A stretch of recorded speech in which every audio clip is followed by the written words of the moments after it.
প্রতিষ্ঠার জন্য এই বিএনপি হাল ধরেছিলেন। শহীদ রাষ্ট্রপতি জিয়াউর রহমান একজন এমন শাসক ছিলেন, এমন দেশপ্রেমিক ছিলেন, তিনি রাষ্ট্র ক্ষমতা গ্রহণের পর বাংলাদেশি জাতীয়তাবাদ এবং ইসলামী মূল্যবোধকে সামনে নিয়ে যে দলটি করেছিলেন সেই দলটি বাংলাদেশ জাতীয়তাবাদী দল।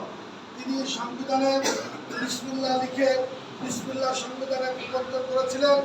সর্বক্ষেত্রে তিনি ইসলামকে অগ্রাধিকার দিয়ে এবং সকল ধর্মের মানুষের ধর্মীয় রীতিনীতি পালনের সুযোগ সৃষ্টি করে এদেশে একটি নিয়মতান্ত্রিক একটি জাতীয়তাবাদী সরকার প্রতিষ্ঠিত করেছিলেন এবং সেই সরকারের মধ্য দিয়ে এদেশের মানুষের ভোট ভাতের এবং দেশের সামগ্রিক উন্নয়নের জন্য শহীদ রাষ্ট্রপতি জিয়াউর রহমান কাজ করতেন। তার মৃত্যুর পর আমরা এদেশে একটি বিরোধী দলের কাছে একটি স্লোগান শুনতে পেয়েছি, ভাঙা সুটকেস ছেঁড়া গেঞ্জি। শহীদ রাষ্ট্রপতি জিয়াউর রহমানের মৃত্যুর পর সেই ভাঙা সুটকেস এবং ছেঁড়া গেঞ্জি আজও কিন্তু এই বাংলাদেশে প্রতিষ্ঠিত। তার কারণ শহীদ রাষ্ট্রপতি জিয়াউর রহমানের কোনো সম্পদ ছিলেন না। শহীদ রাষ্ট্রপতি জিয়াউর রহমান তার স্ত্রী এবং দুটো সন্তানের জন্য এই দেশ এবং বিদেশের কোনো জায়গায় অর্থ পাচার করে কোনো সম্পদ করে যান নেই। আজ পর্যন্ত শহীদ রাষ্ট্রপতি জিয়াউর রহমানের কোনো সম্পদের ইতিহাস কেউ বলতে পারবে না। শহীদ রাষ্ট্রপতি জিয়াউর রহমান এদেশের স্বাধীনতা ঘোষণা দিয়েছেন, রণাঙ্গনে তিনি যুদ্ধ করেছেন, তিনি এদেশের সেনাবাহিনীর প্রধান ছিলেন, তিনি এদেশের রাষ্ট্রপতি ছিলেন, তার স্ত্রী বেগম খালেদা জিয়া এদেশের প্রধানমন্ত্রী ছিলেন। আজকে দেশ শাসনে তারই যোগ্য উত্তরসূরি জনাব তারেক রহমান। আপনারা ইতিমধ্যে লক্ষ্য করেছেন শহীদ রাষ্ট্রপতি জিয়াউর রহমান যেমনিভাবে রাষ্ট্র পরিচালনা করেছিলেন তার ছেলে কিন্তু ঠিক তেমনিভাবে তিনি রাষ্ট্র পরিচালনার পথ বেছে নিয়েছেন। গতকাল আপনারা দেখেছেন পরশুদিন এই ঈদুল আজহায় আমাদের বাংলাদেশের রাজধানী ঢাকায় এই যে কুরবানির যে পশুর যে বর্জ্য সেটা কিন্তু একদিন, 2 দিন, 3 দিন, 5 দিন, 7 দিন পর্যন্ত স্তূপ আকারে থাকে। সে জায়গায় সিটি কর্পোরেশন পরিষ্কার করে না। সিটি কর্পোরেশনকে নির্দেশ দিয়েছে 8 ঘন্টার মধ্যে ঢাকা শহর থেকে সকল কুরবানি পশুর বর্জ্য অপসারণ করতে হবে। সিটি কর্পোরেশনের প্রশাসকরা ঘোষণা দিয়েছেন 8 ঘন্টার মধ্যে ঢাকা শহরের বর্জ্য পরিষ্কার করা হয়েছে। জনাব তারেক রহমান বাংলাদেশের প্রধানমন্ত্রী নিজে গাড়ি ড্রাইভ করে তিনি তার নিজের জীবনের মায়া ত্যাগ করে তিনি সারা ঢাকা শহর ঘুরে বেড়িয়েছেন। তিনি দেখেছেন যে পশুর বর্জ্য অপসারণ করা হয় নাই। যারা দায়িত্বে ছিলেন তাদেরকে সাথে সাথে বরখাস্ত করেছেন। এই হচ্ছে শহীদ রাষ্ট্রপতি জিয়াউর রহমানের ছেলের শাসন ব্যবস্থা। তিনি পথে ঘাটে যখন যেখানে মানুষ তাকে হাত উঁচু করে দাঁড়ায় সেখানে তারেক রহমান নেমে মানুষের সাথে মিশার চেষ্টা করছেন। আজকে যারা আমরা এখানে উপস্থিত আছি সকলেই শহীদ রাষ্ট্রপতি জিয়াউর রহমানের আদর্শের সৈনিক। আমরা এখানে যারা উপস্থিত আছি জনাব তারেক রহমানের সৈনিক। আমি আজকের এই মৃত্যুবার্ষিকীর বাইরে আমি আপনাদের সামনে 2-1 মিনিট কথা বলতে চাই।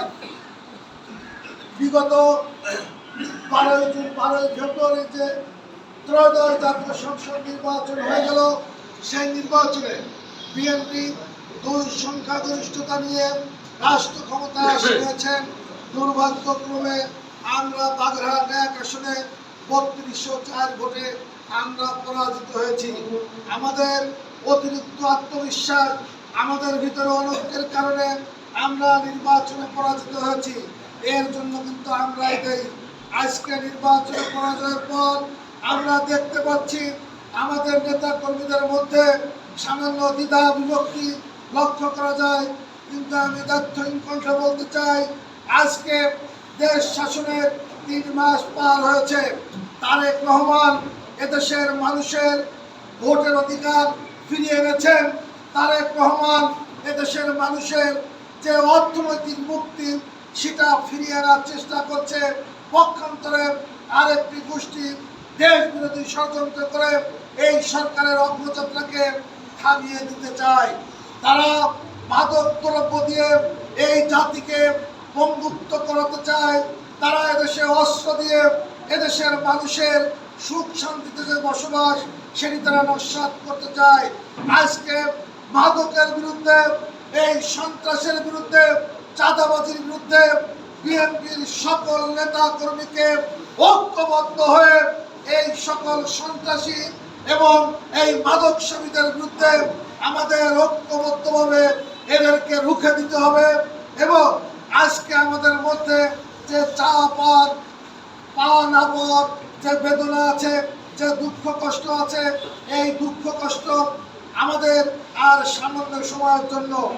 আমি আপনাদের এই শহীদ রাষ্ট্রপতি জিয়াউর রহমানের এই মৃত্যুবার্ষিকীর দিনে দাঁড়িয়ে আমি আপনাদের অনুরোধ করতে চাই, আপনারা স্ব এলাকায় যারা বিএনপি করেন, তারা নির্বাচনের কারণে তারা চেয়ারম্যান সাহেব, মেম্বার সাহেব, উপজেলা চেয়ারম্যান সাহেব হওয়ার জন্য আপনারা লড়াই করেন, আপনারা প্রতিযোগিতা করেন, কিন্তু দলের প্রশ্নে আপনাদের সকলকে এক থাকতে হবে, ঠিক কিনা? যদি আপনারা দলের প্রয়োজনে আপনারা এক না থাকেন, তাহলে কিন্তু 12ই ফেব্রুয়ারি নির্বাচনে যেমনি মূলহাট উপজেলায় আমরা 844 ভোটে পরাজিত হয়েছি, আবার আপনাদের চাওয়া পাওয়ার ক্ষেত্রেও কিন্তু অফিস আদালতেও কিন্তু আপনারা পরাস্ত হবেন, আপনারা ক্ষতিগ্রস্ত হবেন। সেই কারণে যারা যে এলাকায় আছেন, যারা অঙ্গ সংগঠনের নেতৃবৃন্দ আছেন, সবাই ঐক্যবদ্ধভাবে থাকবেন। আমরা সবাই ঐক্যবদ্ধভাবে সকল ষড়যন্ত্রকে রুখে দিয়ে আমরা একটি সুখী, সুন্দর, সমৃদ্ধশালী একটি মূল্যায়ন করতে চাই। তার সাথে কি আপনারা সবাই সামিল আছেন? আপনারা সবাই ঐক্যবদ্ধভাবে থাকবেন এবং ঐক্যবদ্ধভাবে থেকে আমরা ইনশাআল্লাহ একটি সুন্দর মূল্যায়ন বিনির্মাণ করব। বিগত দিনে যে ভুল হয়ে গেছে, আর যেন আমরা আগামীতে কোনো ভুলের শিকার হয়ে আমরা নিজেদের মর্যাদা আমরা ক্ষুণ্ণ না করি, এই আশাবাদ ব্যক্ত করে উপস্থিত সকলের সুস্বাস্থ্য দীর্ঘায়ু কামনা করে এবং আপনাদের সাংগঠনিক সমৃদ্ধি কামনা করে আমি আমার বক্তব্য এখানেই শেষ করছি। খোদা হাফেজ। বাংলাদেশ জিন্দাবাদ, বাংলাদেশ জাতীয়তাবাদী দল জিন্দাবাদ। শহীদ রাষ্ট্রপতি জিয়াউর রহমান অমর হোক, আপসহীন দেশনেত্রী বেগম খালেদা জিয়া অমর হোক। আমাদের তারুণ্যের অহংকার বাংলাদেশের জনপ্রিয় প্রধানমন্ত্রী জনাব তারেক রহমান জিন্দাবাদ। এ পর্যায়ে বক্তব্য রাখবেন